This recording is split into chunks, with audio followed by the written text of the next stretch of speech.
산속 깊은 별장.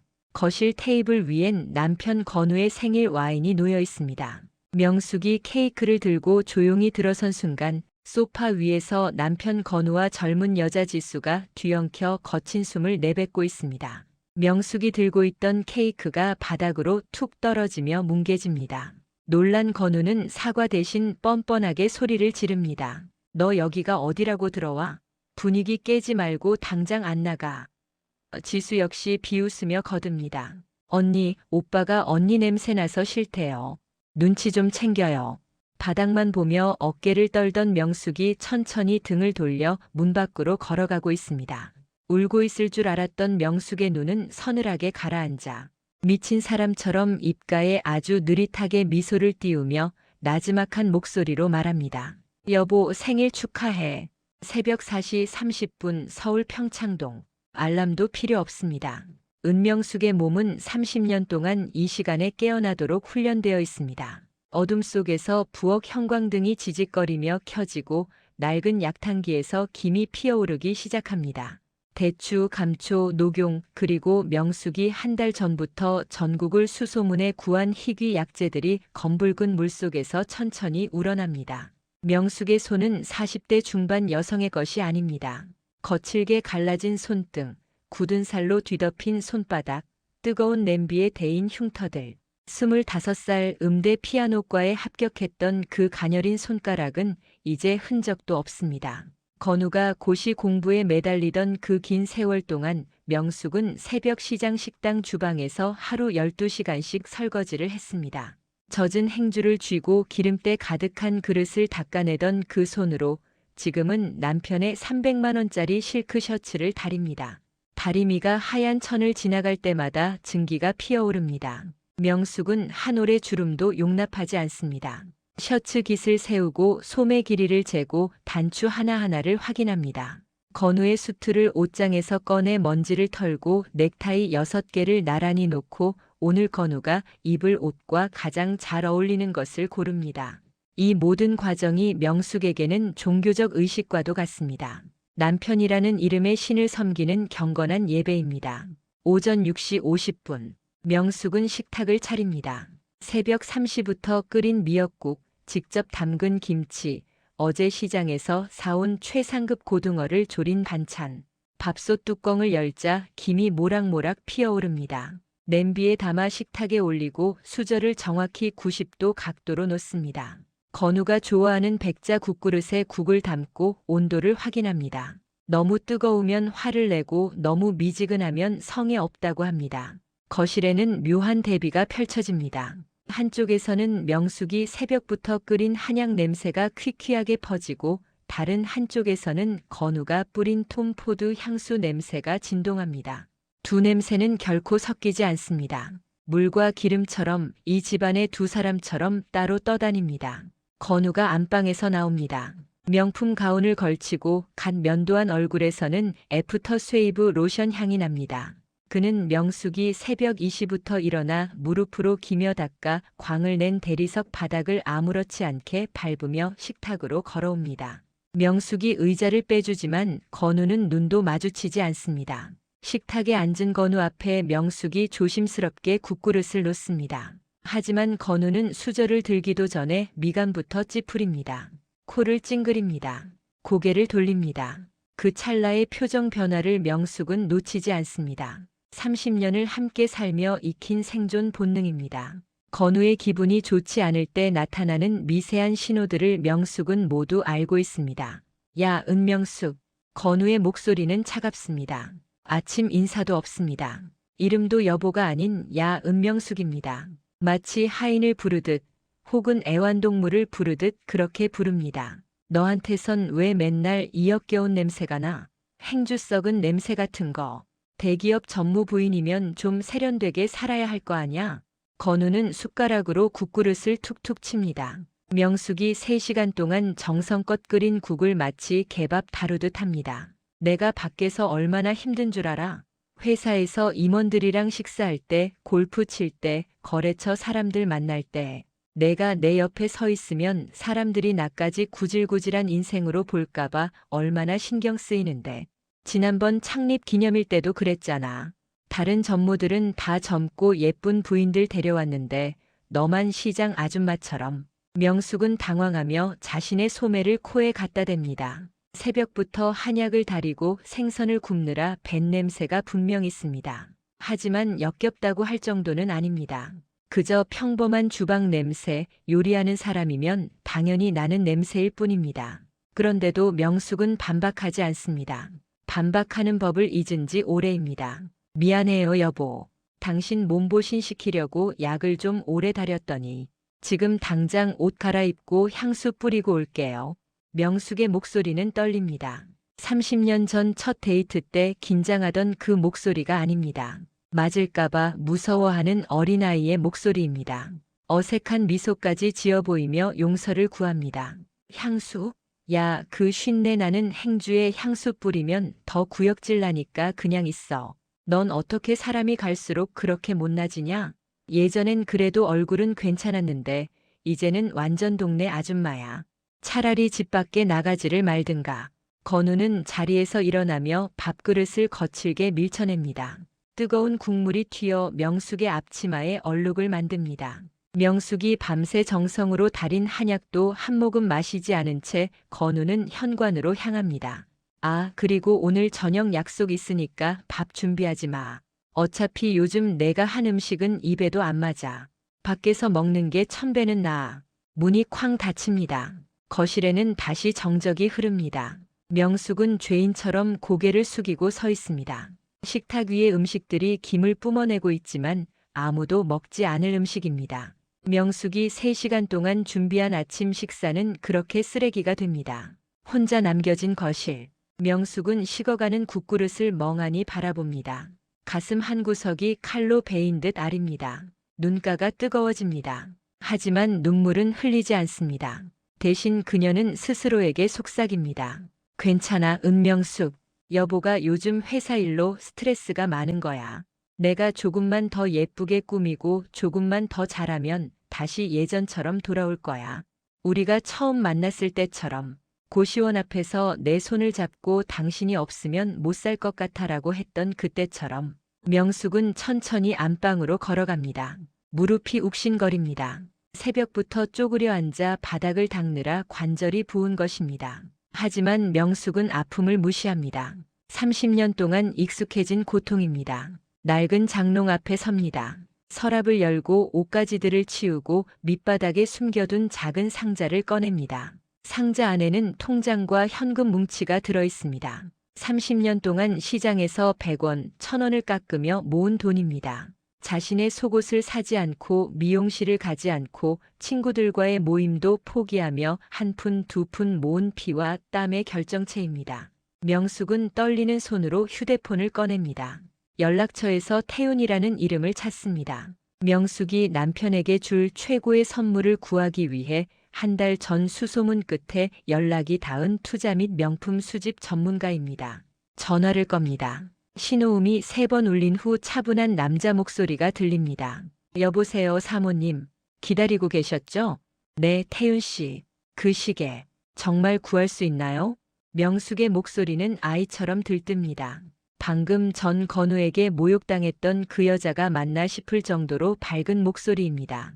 우리 남편이 25년 전부터 갖고 싶어 했던 거예요. 아직 고시 공부할 때 잡지에서 그 시계 사진을 오려서 책상 앞에 붙여놨었어요. 합격하면 꼭 이거 사겠다고 했죠. 그때 제가 여보, 당신은 꼭 성공할 거예요. 제가 옆에서 도와드릴게요라고 했거든요. 명숙의 눈가에 희미한 미소가 번집니다. 25년 전 그 가난했지만 행복했던 시절을 떠올리는 듯한 표정입니다. 돈은 걱정 마세요. 몇 천만 원이 들어도 괜찮아요.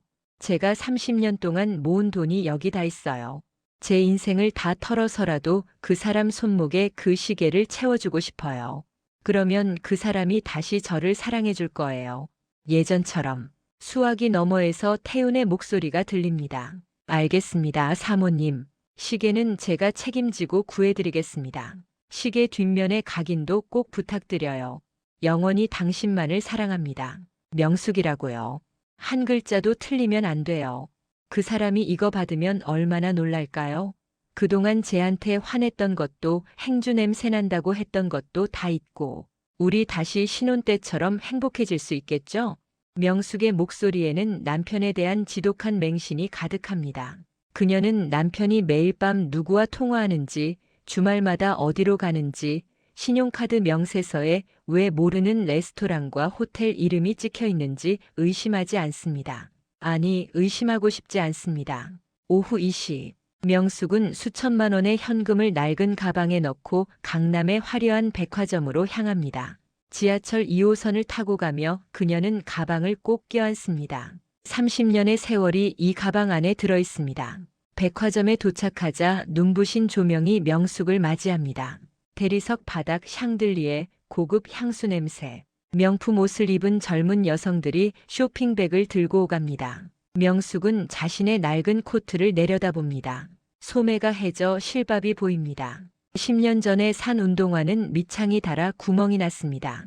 명품 시계 매장 앞. 유리 진열대 안에 시계들이 빛나고 있습니다. 명숙은 심호흡을 합니다.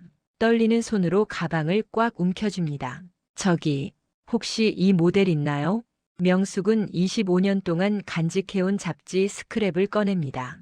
건우가 고시 공부방에서 버린 것을 몰래 주워 지갑 속에 넣고 다닌 페이지입니다. 종이가 낡아 모서리가 해지고 색이 바랬지만 시계 사진은 선명합니다. 점원이 놀란 표정을 짓습니다. 아, 이 모델은 한정판이라 전 세계에 50개밖에 없습니다. 구할 수 있어요. 제가 알아봤거든요. 가격은 얼마든지. 명숙은 가방을 열어 현금 뭉치를 보여줍니다. 점원의 눈이 커집니다. 각인도 부탁드려요. 여기 제가 쓴 문구대로 한 글자도 틀리지 않게 해주세요. 제 남편이 30년 가까이 꿈꿨던 거예요. 제 목숨보다 소중한 선물입니다. 매장을 나오며 명숙은 다시 태윤에게 전화합니다. 태윤 씨, 시계 잘 부탁드려요. 그리고 생일 당일에는 제가 직접 별장으로 가서 전해줄 거예요. 아무도 모르게 깜짝 파티를 준비할 거라 비밀로 해주세요. 우리 남편이 얼마나 감동할까요? 생각만 해도 눈물이 나네요. 집으로 돌아오는 길 명숙은 시장에 들립니다. 남편이 좋아하는 최상급 전복, 한우, 송이버섯을 삽니다. 자신은 점심도 거르고 낡은 운동화로 젖은 길을 걷지만 남편의 생일상을 위해서는 단 한 푼도 아끼지 않습니다. 빗방울이 떨어지기 시작합니다. 우산이 없는 명숙은 양손 가득 장바구니를 들고 비를 맞으며 걷습니다. 젖은 앞머리가 이마에 달라붙고 옷이 축축해지지만 명숙의 입가에는 미소가 떠나지 않습니다. 여보, 이번 생일 선물 받으면 당신 정말 깜짝 놀랄 거예요. 내가 얼마나 당신을 사랑하는지, 당신을 위해 30년 동안 무엇을 했는지 알면 당신도 다시 저를 사랑해 주시겠죠? 집에 도착한 명숙은 젖은 옷도 갈아입지 않고 부엌으로 들어갑니다. 전복을 하나하나 쏠로 닦고 한우 핏물을 빼고 송이버섯 밑동을 다듬습니다. 남편이 퇴근 후 마실 한약을 다시 끓이며 끓어오르는 김을 향해 속삭입니다. 여보, 내 인생의 모든 세월이 이 시계 하나에 담겼어요. 당신이 이걸 받으면 더 이상 나를 행주라고 부르지 않겠죠? 우리 다시 예전처럼 행복해질 수 있겠죠? 밤 11시. 명숙은 남편 몰래 숨겨둔 시계 상자를 꺼냅니다. 거울 앞에 앉아 상자를 쓰다듬습니다. 30년간 참아온 모든 서러움, 모든 모욕, 모든 굴욕이 이 작은 상자로 치유될 것이라 믿습니다. 불을 끄고 창밖을 바라봅니다. 빗방울이 유리창을 타고 흘러내립니다. 명숙은 남편의 생일날을 상상합니다. 별장에서 깜짝 파티를 열고 케이크에 촛불을 켜고 시계 상자를 건네는 순간 건우가 놀라며 자신을 껴안고 여보 고마워. 당신이 최고야 라고 말하는 순간을 명숙은 그날을 머릿속으로 수천 번 그려봅니다. 그녀는 자신이 준비한 이 서프라이즈가 무너진 결혼 생활을 다시 회복시킬 마법의 열쇠라고 믿습니다. 조강지처 은명숙의 하루는 그렇게 다가올 파멸을 전혀 모른 채 폭풍 전야의 평온함 속에 흘러갑니다. 새벽 4시. 평창동 저택은 차가운 어둠에 잠겨 있지만 주방 한 구석에서는 어김없이 약탕기가 끓어오르는 소리가 들립니다. 하지만 오늘 아침 무언가가 다릅니다. 약탕기 앞에 선 명숙의 표정이 평소와 다릅니다. 30년째 같은 시간에 일어나 같은 일을 하는 명숙. 사람들은 그녀를 현모양처에 살아있는 전설이라 부릅니다.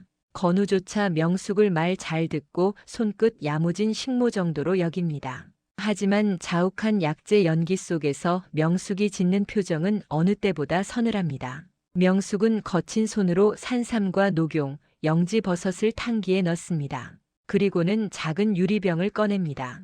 병 안에는 미세한 분말이 들어있습니다. 한의원에서 신경 안정에 좋다고 준 약초 가루. 하지만 명숙은 이 가루가 장기간 복용하면 판단력을 흐리게 만든다는 것을 알고 있습니다. 약재 사이로 분말을 조금씩 뿌립니다. 너무 많으면 티가 나고 너무 적으면 효과가 없습니다. 정확한 양을 계산하여 섞습니다. 30년 동안 약을 다리며 익힌 손끝의 감각으로 명숙의 내레이션이 차갑게 흐릅니다. 강건우, 당신은 이 보약이 당신의 성공을 지탱하는 힘이라고 믿고 있지.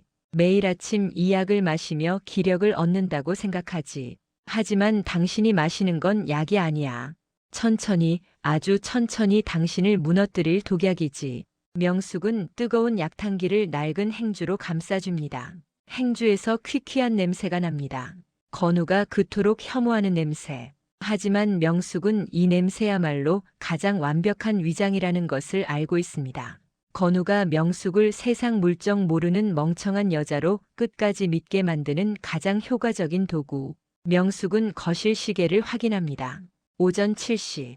건우가 곧 일어날 시간입니다. 가장 정갈한 백자잔에 검붉은 액체를 담습니다. 30년 동안 해온 일이지만 오늘은 손이 미세하게 떨립니다. 흥분 때문일까, 두려움 때문일까?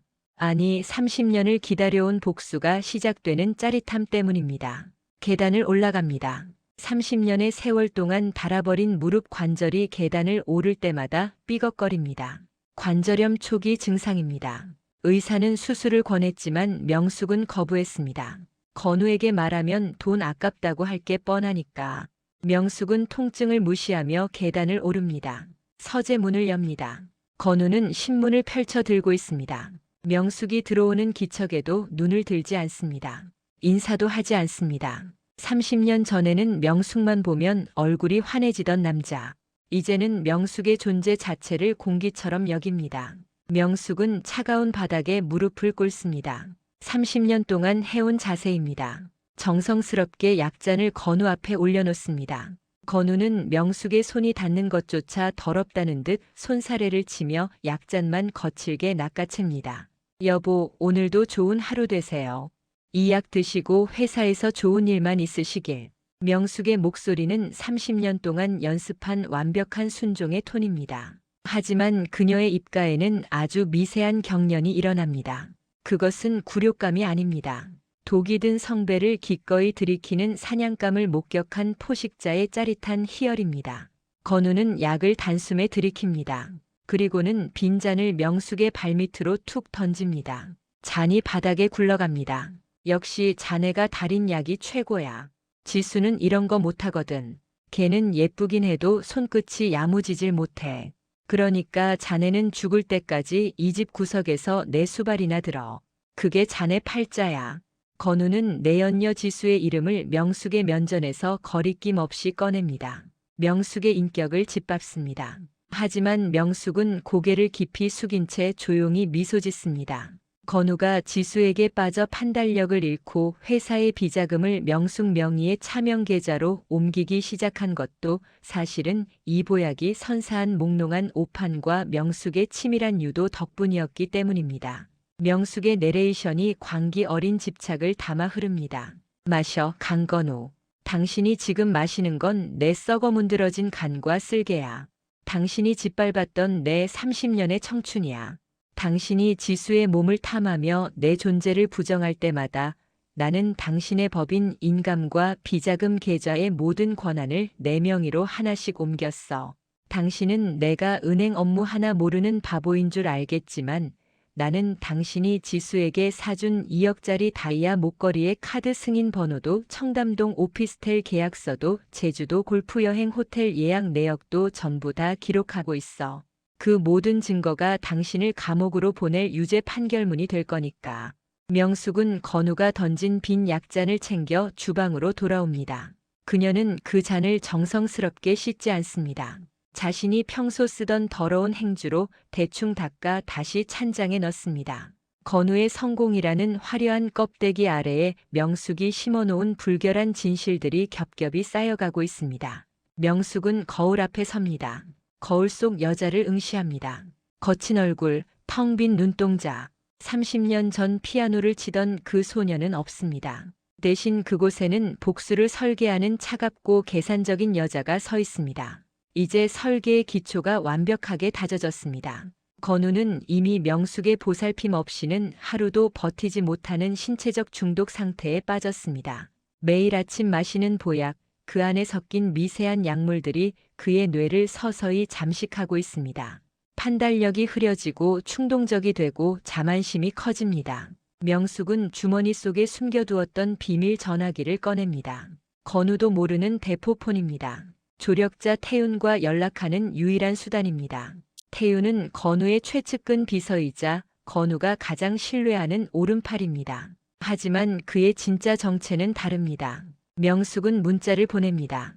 짧고 명확한 지시입니다. 강건우가 방금 약을 마셨다. 오늘 오후 2시 이사회 때 그는 또 조절하지 못하고 폭주할 것이다. 그 틈에 비계좌에서 100억을 내 해외 법인으로 이체해라. 그는 자기 돈이 빠져나가는지도 모를 만큼 취해 있을 것이다. 답장이 곧바로 옵니다. 알겠습니다. 오늘로 누적 500억 달성입니다. 축하드립니다, 사모님. 명숙의 입가에 미소가 번집니다. 30년 동안 건우의 뒤처리를 하며 배운 회계 지식, 법인 운영 노하우, 인맥들이 이제는 건우를 파괴하는 가장 날카로운 무기가 되어 돌아온 것입니다. 명숙은 다시 행주를 줍니다. 주방 바닥을 기어다니며 닦기 시작합니다. 무릎이 시멘트 바닥에 닿을 때마다 통증이 몰려옵니다. 하지만 명숙은 미소 짓습니다. 이 고통조차 복수의 일부입니다. 건우가 자신을 행주 냄새 나는 여자로 끝까지 믿게 만드는 완벽한 연기입니다. 창밖으로 아침 햇살이 비쳐 들어옵니다. 하지만 명숙의 등 뒤로 떠오르는 태양은 희망의 빛이 아닙니다. 복수의 제단 위에 켜진 촛불처럼 서늘하고 붉게 주방을 물들입니다. 명숙은 휴대폰을 다시 꺼냅니다. 건우가 지수와 주고받은 카카오톡 메시지들을 스크롤합니다. 명숙은 건우의 휴대폰 백업 파일에 접근할 수 있습니다. 태윤이 심어놓은 스파이웨어 덕분입니다. 메시지를 읽습니다.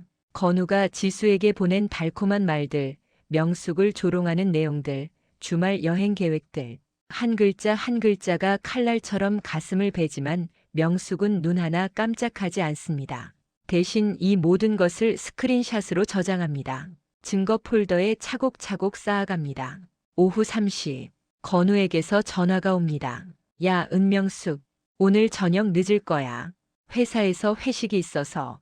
거짓말입니다. 명숙은 건우의 일정을 태윤을 통해 실시간으로 파악하고 있습니다. 오늘 저녁 7시, 건우는 지수와 청담동 레스토랑에서 만납니다.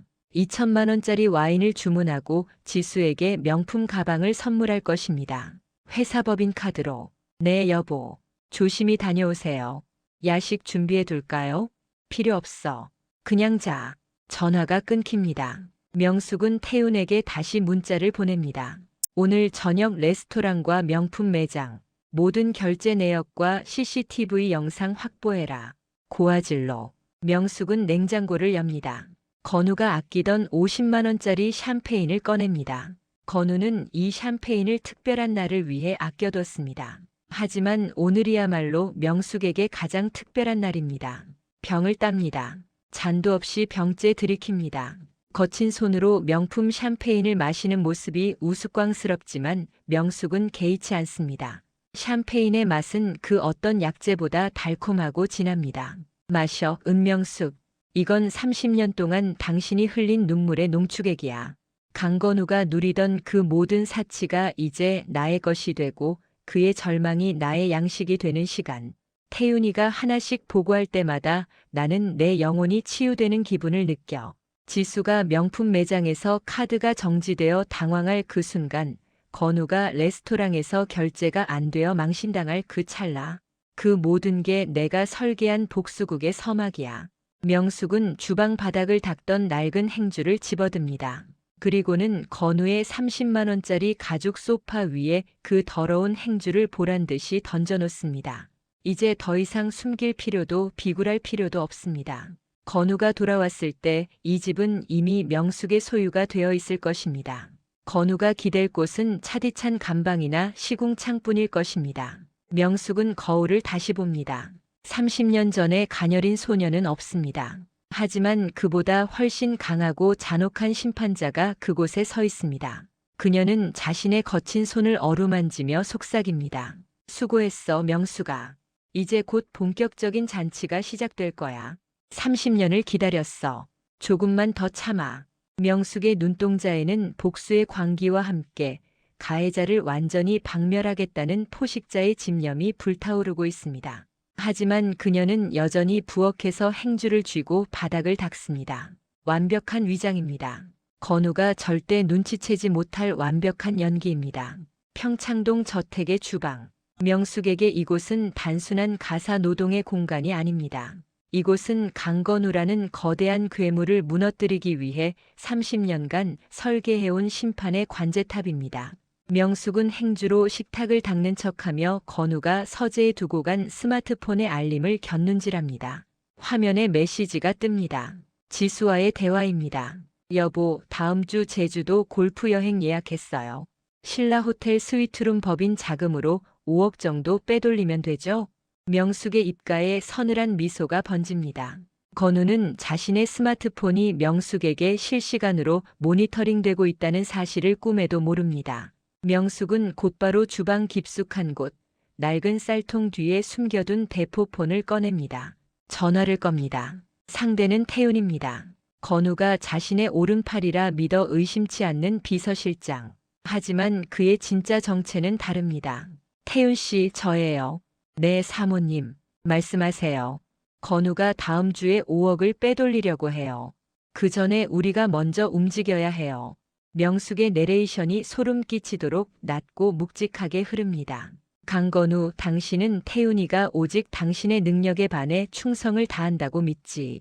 당신이 태윤을 발탁하고 키웠다고 생각하지. 하지만 진실은 달라. 태윤은 30년 전 당신이 술에 취해 뺑소니로 죽이고 돈으로 입을 막았던 그 가난한 자동차 수리공의 아들이야. 30년 전 그날 밤, 건우는 고시 합격 축하 파티에서 술에 취해 운전대를 잡았습니다. 명숙이 말렸지만 건우는 닥쳐 이 정도는 괜찮아라며 차에 올랐습니다. 그리고 한강변 도로에서 한 남자를 치었습니다. 자동차 수리공 김태준. 40대 중반의 가장이었습니다. 야간 근무를 마치고 집으로 돌아가던 길이었습니다. 건우의 차에 치여 그 자리에서 즉사했습니다. 건우는 차에서 내리지도 않고 도주했습니다. 명숙이 여보, 사람을 쳤어요. 병원에 데려가야 해요. 라고 외쳤지만 건우는 닥쳐. 내 인생 망치고 싶어? 고시 합격이 얼마나 중요한지 몰라. 라며 악셀을 밟았습니다. 다음 날 건우는 아버지의 인맥을 동원해 사건을 덮었습니다. 피해자 가족에게 합의금 5천만 원을 주고 입을 막았습니다. 그리고 사건은 영원히 묻혔습니다. 아니, 건우는 그렇게 믿었습니다. 하지만 명숙은 그날 밤을 잊지 않았습니다. 건우가 샤워하는 동안 명숙은 피 묻은 셔츠를 빨래통에서 꺼냈습니다. 그리고 건우의 차에 남아있던 블랙박스 SD카드를 몰래 빼냈습니다. 건우는 블랙박스를 포맷했다고 생각했지만 명숙은 이미 원본을 복사해 두었습니다. 명숙은 그 SD카드를 30년 동안 자신의 심장보다 깊은 곳에 간직했습니다. 그리고 15년 전 김태준의 아들 김태윤을 찾아갔습니다. 당시 25살의 청년이었던 태윤에게 명숙은 진실을 말했습니다. 태윤 씨, 당신 아버지를 죽인 사람은 내 남편 강건우예요. 여기 증거가 있어요. 명숙이 SD카드를 건넸을 때 태윤의 눈에서 뿜어져 나오던 그 시뻘건 증오. 그 눈빛을 명숙은 결코 잊을 수 없습니다. 함께 저 괴물을 도살합시다. 당신은 아버지의 원수를 갚고 나는 30년의 모욕을 갚겠어요. 그날 피로 맺어진 동맹이 탄생했습니다. 명숙의 내레이션이 계속됩니다. 건우, 당신은 태윤이를 당신의 수족이라고 생각하지. 하지만 태윤이는 당신의 모든 비리를 기록하는 나의 스파이야. 당신이 보약에 취해 저지르는 모든 횡령, 모든 폭언, 모든 인사비리를 태윤이는 실시간으로 녹음하고 촬영하고 있어. 그 모든 증거가 당신을 감옥으로 보낼 총알이 될 거야. 밤 11시, 건우가 술에 취해 거실 소파에서 골아떨어집니다. 명숙은 아주 조용히 대문을 엽니다. 어둠 속에서 태윤이 나타납니다. 검은 정장을 입은 그의 모습은 마치 복수의 천사 같습니다. 태윤은 명숙 앞에 정중히 고개를 숙입니다. 사모님, 오늘 준비된 자료입니다. 태윤이 건네는 서류 뭉치. 그 안에는 건우의 차명 계좌 리스트, 비자금 장부 횡령 증거들이 빼곡히 들어 있습니다. 명숙은 거친 손으로 서류를 넘깁니다.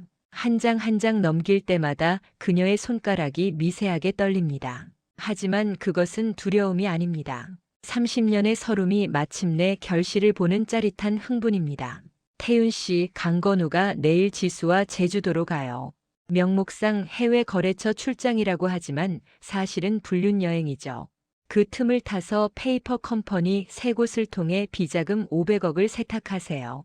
명숙의 지시는 구체적이고 단호합니다. 30년 동안 건우의 회계 업무를 옆에서 보며 배운 지식입니다. 건우는 지금 제가 달인 약 기운 때문에 숫자에 둔감해져 있어요. 평소 같으면 10억만 빠져나가도 바로 알아챘을 텐데 지금은 500억이 빠져나가도 모를 거예요. 그가 제주도에서 돌아왔을 때 자기에게 남은 건 깡통뿐이라는 걸 알게 만들어야 해요.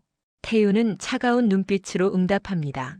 걱정 마십시오, 사모님. 아니, 은명숙 동지님. 그자가 누리던 그 모든 부와 명예가 사실은 사모님의 피땀이었음을, 그리고 제 아버지의 목숨값이었음을 뼈저리게 느끼게 해주겠습니다. 태윤의 목소리에는 살기가 서려 있습니다. 아버지를 잃은 아들의 복수심. 명숙은 태윤의 어깨를 조용히 다독입니다. 이 연대는 단순한 협력이 아닙니다. 피로 맺어진 계약입니다. 가해자가 절대 뚫을 수 없는 철벽입니다. 두 사람은 건우의 서재로 들어갑니다. 건우가 가장 아끼는 공간, 수백만 원짜리 책들로 가득한 서재. 하지만 이 화려한 책들 뒤에 진짜 비밀이 숨어 있습니다. 태윤이 책장을 밉니다. 벽에 숨겨진 금고가 드러납니다. 명숙이 번호를 누릅니다. 건우의 생일? 아닙니다. 지수의 생일입니다. 명숙은 건우가 금고 비밀번호를 지수 생일로 바꾼 것도 알고 있습니다. 금고가 열립니다. 안에는 법인 인감, 비밀 계좌 통장들, 그리고 현금 뭉치가 들어 있습니다. 태윤이 하나하나 사진을 찍습니다. 증거 확보입니다. 명숙은 장부를 펼칩니다. 건우의 필체로 빼곡히 적힌 숫자들, 얼마를 어디서 빼돌렸고 누구에게 리베이트를 줬는지 상세히 기록되어 있습니다. 건우는 자신이 너무 똑똑해서 절대 들키지 않을 거라 믿었습니다. 하지만 그 오만함이 스스로를 파멸로 몰아넣고 있습니다. 다음 날 아침, 명숙은 아무 일 없었다는 듯 건우의 여행 가방을 쌉니다. 속옷, 양말, 셔츠, 하나하나 정성스럽게 개어 넣습니다. 건우가 좋아하는 향수도 챙깁니다. 건우는 명숙의 얼굴도 보지 않고 말합니다. 다녀올 테니까 집이나 잘 지켜. 괜히 밖에 나다니지 말고. 네, 여보. 조심히 다녀오세요. 제주도 날씨 좋다고 하더라고요. 명숙은 순종적인 표정으로 고개를 숙입니다. 하지만 그녀의 손은 건우의 정장 주머니에 무언가를 은밀히 밀어넣고 있습니다. 태윤이 준비한 초소형 위치 추적기와 도청 장치입니다. 손톱보다 작은 크기. 건우는 절대 눈치채지 못할 것입니다. 건우가 지수와 함께 집을 나섭니다. 리무진이 출발합니다. 명숙은 현관 앞에서 손을 흔듭니다. 완벽한 아내의 모습입니다.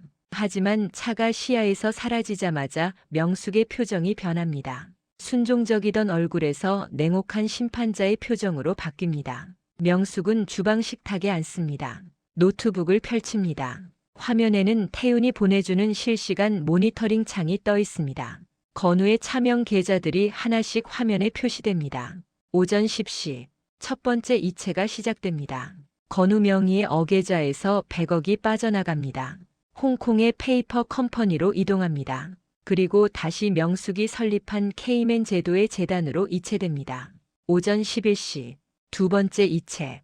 비계좌에서 150억이 빠져나갑니다. 싱가포르 법인을 경유해 스위스 은행으로 이동합니다. 태윤의 손놀림은 완벽합니다. 15년 동안 준비해온 작전입니다. 정오. 세 번째 이체. 시계좌에서 200억. 이것으로 총 450억이 건우의 소나귀에서 빠져나갔습니다. 건우는 지금 제주도행 비행기 안에서 지수와 샴페인을 마시고 있을 것입니다. 자신의 재산이 실시간으로 증발하고 있다는 사실도 모른 채 명숙의 입가에 소름 끼치는 미소가 피어오릅니다. 30년 동안 건우의 비서 노릇을 하며 배운 모든 것들이 이제 건우를 파괴하는 무기가 되었습니다. 명숙의 내레이션이 흐릅니다. 강건우, 당신이 비행기 1등석에서 지수와 키스할 때 나는 이 어두운 주방에서 당신의 심장과도 같은 돈줄을 하나씩 끊어내고 있어. 당신이 내 아내는 멍청해서 은행 업무도 모른다고 조롱하며 내게 맡겼던 그 인감들이 이제 당신의 모든 재산을 압류하는 사형 집행 도장이 되는 이 순간, 나는 이 노트북 화면을 볼 때마다 당신의 목뼈가 부러지는 소리를 듣는 것 같아. 명숙은 냉장고를 엽니다. 건우가 아끼던 와인을 꺼냅니다. 한 병에 200만 원짜리 프랑스 와인. 건우는 이 와인을 언젠가 대표이사가 되는 날 마시겠다며 소중히 보관했습니다. 명숙은 와인을 땁니다. 잔도 없이 병째 들이킵니다. 와인의 맛은 그 어떤 보약보다 달콤합니다. 마셔, 은명숙. 이건 30년 동안 당신이 흘린 눈물의 보상이야. 강건우가 누리던 그 모든 사치가 이제 나의 것이 되고 그의 절망이 나의 양식이 되는 시간. 지수가 제주도 명품 매장에서 카드가 정지되어 당황할 그 표정. 건우가 호텔 체크인할 때 법인카드가 거절되어 망신당할 그 순간. 그 모든 게 내가 설계한 복수극의 하이라이트야. 오후 3시. 태윤에게서 문자가 옵니다. 사모님, 건우가 신라 호텔 체크인 시도했으나 법인카드 전부 정지됨. 현재 로비에서 지배인과 실랑이 중. 지수는 명품 매장에서 2억짜리 가방 구매 시도했으나 카드 한도 초과로 거절당함. 둘 다 패닉 상태입니다. 명숙은 소리내어 웃습니다. 30년 동안 참아온 웃음입니다. 주방에 명숙의 웃음소리가 메아리칩니다. 그것은 기쁨의 웃음이 아닙니다. 복수자의 광기 어린 웃음입니다. 명숙은 주방 바닥을 닦던 낡은 행주를 집어듭니다. 그리고는 건우의 서재로 걸어갑니다. 건우가 가장 아끼던 이탈리아제 가죽 소파 위에 그 더러운 행주를 던져놓습니다. 이제 더 이상 숨길 필요도 비굴할 필요도 없습니다. 건우가 제주도에서 돌아왔을 때 이 집은 이미 명숙의 소유가 되어 있을 것입니다. 건우가 기댈 곳은 차디찬 감방뿐일 것입니다. 명숙은 태윤에게 마지막 지시를 내립니다. 이제 법적 절차를 시작하세요. 횡령 증거와 30년 전 뺑소니 블랙박스 영상을 동시에 검찰에 제출하세요. 언론사에도 보도자료 배포하고요. 강건우에게 단 한순간도 숨 쉴 틈을 주지 마세요. 명숙은 거울 앞에 섭니다. 거울 속에는 30년 전의 가녀린 소녀가 아닌 강하고 잔혹한 심판자가 서 있습니다. 그녀는 자신의 거친 손을 들어 올립니다. 30년 동안 행주를 쥐고 바닥을 닦던 이 손으로 이제 건우의 목을 조를 것입니다. 수고했어, 명숙아. 30년을 기다렸어. 이제 곧 건우가 무릎 꿇고 용서를 빌 거야. 하지만 나는 절대 용서하지 않을 거야. 절대로. 명숙의 눈동자에는 복수의 광기가 타오릅니다. 가해자를 완전히 박멸하겠다는 포식자의 집념입니다. 30년의 서름이 이제 건우를 향한 죽음의 칼날로 변하는 순간입니다. 제주도에서 돌아온 건우의 얼굴은 처참합니다. 이틀 동안 한숨도 자지 못한 듯 눈 밑에 다크서클이 깊게 패였습니다. 호텔에서 쫓겨나고 지수에게 차이고 회사에서 긴급 연락을 받고 급히 돌아온 것입니다. 새벽 5시, 건우가 집 대문을 열고 들어옵니다. 평소 같으면 명숙이 현관에서 기다리고 있었을 것입니다. 슬리퍼를 준비하고 따뜻한 물수건을 준비하고 어서 오세요, 여보하며 맞이했을 것입니다. 하지만 오늘은 다릅니다. 현관은 어둡습니다. 슬리퍼도 없습니다. 명숙도 없습니다. 건우는 불안감을 느끼며 거실로 걸어갑니다. 그리고 그곳에서 그는 지옥을 목격합니다. 거실 소파 밑에 흩어진 서류들, 붉은 인장이 찍힌 법률 문서들, 재산 압류 횡령 혐의 뺑소니 치사 재수사. 건우의 손이 떨립니다. 서류를 집어듭니다. 읽습니다. 다시 읽습니다. 믿을 수 없습니다. 자신의 모든 재산이 명숙 명의로 이전되어 있습니다. 평창동 집도 강남 오피스텔도 주식도 예금도. 이게 무슨. 건우의 목소리가 갈라집니다. 찢길 듯한 두통이 관자놀이를 사정없이 때립니다. 입안은 모래를 씹은 듯 까칠합니다. 목구멍에서는 토사물이 역류합니다. 그때 거실 통유리창 앞에서 인기척이 느껴집니다. 건우는 고개를 듭니다. 명숙이 서 있습니다. 하지만 그것은 건우가 아는 명숙이 아닙니다. 30년 동안 고개를 숙이고 비굴하게 웃던 그 여자가 아닙니다. 지금 건우 앞에 선 명숙은 역광을 받아 거대한 실루엣을 들이우고 있습니다. 심판자의 형상입니다. 명숙의 손에는 뜨거운 약탕기 뚜껑이 아닌 차가운 샴페인 잔이 들려 있습니다. 그녀는 건우를 내려다보며 한 모금 마십니다. 천천히 우아하게. 명숙의 내레이션이 차갑게 흐릅니다. 강건우, 당신은 지금 숙취에 시달리며 내가 끓여올 해장국을 기다리고 있겠지. 30년 동안 당신이 술에 취해 들어올 때마다 나는 당신의 토사물을 닦아내며 내 자존감을 함께 버렸어. 하지만 오늘 당신이 마실 것은 해장국이 아니라 내가 30년 동안 삼켜온 쓰디쓴 모멸감이야. 건우는 상황을 파악하려 했습니다. 명숙에게 소리를 지릅니다. 야, 은명숙, 이게 다 뭐야? 너 미쳤어? 이 서류 당장 치워. 해장국이나 가져와. 하지만 건우의 목소리는 힘이 없습니다. 평소의 위엄은 온데간데 없습니다. 떨리는 목소리입니다. 공포에 질린 목소리입니다. 명숙은 대답하지 않습니다. 대신 태윤이 준비한 태블릿을 건우의 눈앞에 들이밉니다. 화면에는 실시간으로 처리되는 법적 절차들이 표시됩니다. 마이너스 강건우 명의 전 재산 가압류 완료. 마이너스 횡령 혐의 고발장 접수 완료. 마이너스 30년 전 뺑소니 치사 사건 재수사 개시. 마이너스 청담동 오피스텔 지수명의 압류 완료. 마이너스 법인카드 전면 정지. 건우의 눈동자가 격렬합니다. 30년 동안 무식한 여편네라고 조롱했던 아내가 자신의 목을 겨눈 칼날이 되어 돌아온 것입니다. 명수가, 이거 장난이지? 우리 30년을 같이 살았잖아. 내가 좀 실수했다고 너 나한테 이러면 안 돼. 내가 누구야? 나 대기업 전무야. 건우의 목소리에는 공포가 서립니다. 더 이상 위협이 아닙니다. 애원입니다. 명숙은 천천히 건우의 눈높이로 몸을 숙입니다. 그리고는 그의 귓가에 소름 끼칠 정도로 차갑게 속삭입니다. 당신이 누구냐고? 당신은 이제 아무것도 아니야. 아니, 정확히는 내가 처리해야 할 이 집의 가장 더러운 쓰레기지. 명숙의 목소리는 감정이 없습니다. 로봇처럼 차갑습니다.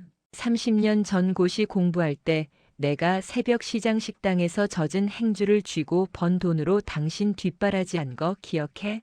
당신이 성공했다며 내 몸에서 행주 냄새 난다고 모욕할 때 나는 매일 밤 이 순간을 상상했어. 이제 당신이 그 행주 냄새를 맡으며 시궁창에서 살 차례야. 명숙이 일어서며 손짓을 합니다. 현관문이 열리고 보안요원 4명이 들어옵니다. 건우는 소파에서 끌려 내려와 바닥에 내동댕이 쳐집니다. 너희들 누구야? 감히 나한테. 내가 누군지 알아? 건우가 소리를 지르지만 아무도 대꾸하지 않습니다.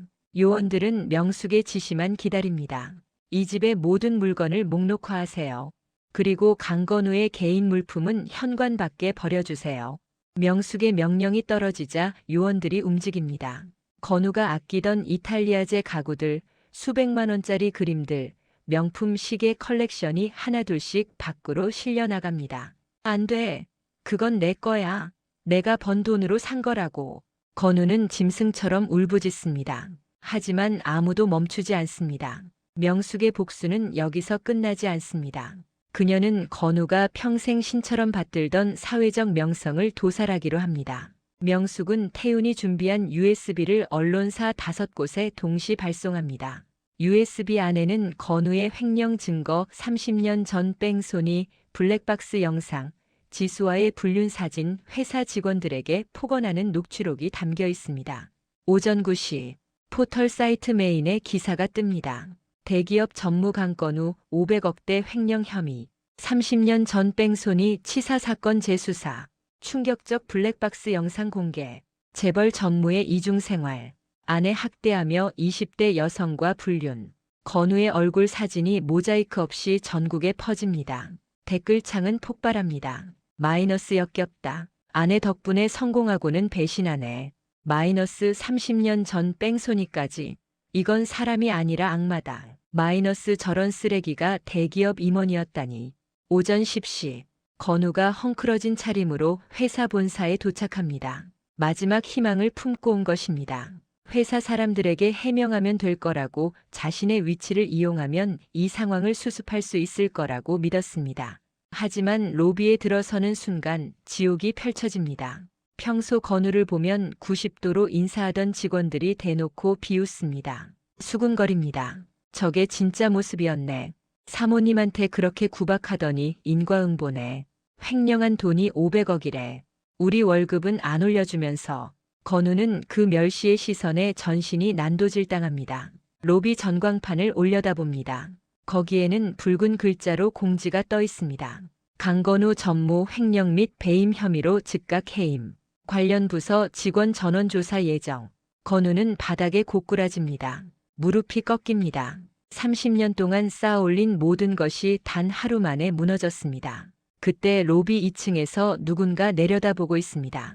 명숙입니다. 전무실 유리창 너머로 건우의 비참한 모습을 차갑게 관찰하고 있습니다. 명숙의 손에는 샴페인 잔이 들려 있습니다.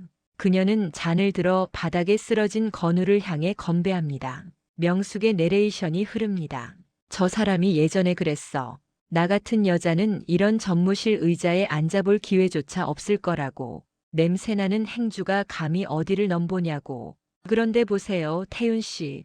지금 저 의자 밑에서 비참하게 기어다니며 목숨을 구걸하는 게 누구인지. 명숙은 잔에 담긴 샴페인을 창밖으로 쏟아버립니다. 샴페인이 공중에서 흩어져 건우가 서 있던 로비 바닥으로 떨어집니다. 그것은 건우가 그토록 갈망하던 성공에 대한 가장 우아하고 잔혹한 조롱입니다. 최후의 일격은 지수의 배신입니다. 건우는 마지막 희망을 품고 지수의 오피스텔을 찾아갑니다. 지수만은 자신을 받아줄 거라고 사랑했으니까 도와줄 거라고 믿었습니다. 하지만 오피스텔 문은 굳게 닫혀 있습니다. 초인종을 누릅니다. 인터폰이 켜집니다. 누구세요? 지수의 목소리입니다. 하지만 차갑습니다. 나야, 지수야. 문 좀 열어줘. 할 얘기가 있어. 오빠. 아니, 강건우 씨. 우리 이제 남이에요. 제발 귀찮게 하지 마세요. 뭐? 지수야, 우리 사이가 어떤 사이인데? 우리 사이? 오빠가 나한테 준 거 다 횡령한 돈이잖아요. 나 경찰 조사받느라 죽을 뻔했어요. 이제 정말 끝이에요. 인터폰이 꺼집니다. 건우는 문을 두드립니다. 발로 찹니다. 소리를 지릅니다. 지수야, 문 열어. 내가 너한테 얼마나 잘해줬는데. 하지만 아무 대답이 없습니다. 건우는 자신이 사랑이라 믿었던 것이 실은 돈으로 산 거짓이었다는 사실을 깨닫습니다. 건우는 복도 바닥에 주저앉습니다. 울부짖습니다. 30년 동안 쌓아온 모든 것이 단 며칠 만에 무너졌습니다. 재산도 명예도 사랑도. 한 달 후, 강남 뒷골목. 한때 전무라 불리던 남자가 넉마를 입고 쓰레기통을 뒤지고 있습니다. 수염은 덥수룩하고 옷에서는 악취가 납니다. 명숙은 리무진을 타고 그 골목을 지나갑니다. 창문을 내리고 건우를 내려다봅니다. 건우는 그 향기를 맡고 고개를 듭니다. 최고급 향수 냄새, 명숙의 냄새입니다. 건우의 눈에는 이미 인간의 이성이 사라지고 짐승 같은 간절함만 남았습니다. 명숙아, 제발 살려줘. 내가 잘못했어. 배가 너무 고파. 명숙은 가방에서 낡은 행주를 꺼냅니다. 챕터 1에서 건우가 그토록 혐오했던 그 행주입니다. 명숙은 그 행주를 건우의 얼굴에 던집니다. 여보, 당신이 그랬죠. 나한테선 항상 이 냄새가 난다고. 이제 당신 몸에서 이 냄새가 나네요. 아니, 당신은 이제 행주보다 더러운 인간 쓰레기예요. 명숙의 목소리는 차갑습니다. 30년 동안 내가 닦아준 건 당신의 수발이 아니었어요. 당신이라는 악마의 허울이었죠.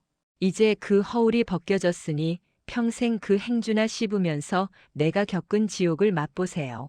당신이 무시했던 그 행주 냄새 나는 여자가 당신의 인생을 어떻게 무너뜨렸는지 매 순간 뼈저리게 느끼세요. 명숙은 차갑게 등을 돌립니다. 리무진이 출발합니다. 건우는 차 뒤를 쫓아 기어오지만 명숙은 단 한 번도 뒤를 돌아보지 않습니다. 명숙의 내레이션이 마지막으로 흐릅니다. 강건우, 당신의 고통은 아직 끝나지 않았어요. 당신이 숨쉬는 매 순간이 내가 허락한 형벌이 될 거예요. 이제 조강지처 은명숙은 죽었어요. 당신을 파멸로 이끈 복수의 여왕만 남았을 뿐이죠. 서울역 지하도. 썩은 물비린내와 찌린내가 진동하는 이곳은 이제 강건우라는 오만한 제국이 침몰한 거대한 무덤입니다. 30년 동안 명숙이 다려준 최고급 보약을 마시고 실크 수트를 입고 내 몸에서 행주 냄새가 난다며 비웃던 그 남자. 이제는 넝마가 된 와이셔츠 소매를 입에 물고 쥐새끼처럼 웅크리고 있습니다. 오후 3시. 명숙은 리무진에서 내립니다. 샤넬 트위드 재킷, 에르메스 버킨백, 루브탱 하이힐. 명품으로 온몸을 감싼 그녀의 모습은 30년 전 그 초라한 아내와는 완전히 다른 사람입니다. 명숙은 아주 천천히 건우에게 다가갑니다. 마치 잘 지어진 비극의 클라이맥스를 감상하러 온 관객처럼 여유롭고 잔혹한 걸음입니다.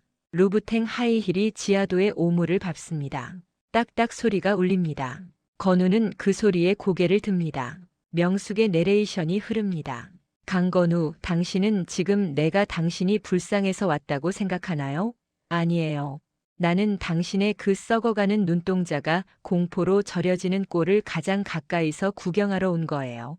30년 동안 당신이 내 영혼을 행주처럼 짜낼 때 나는 매일 밤 이 순간을 상상했어요.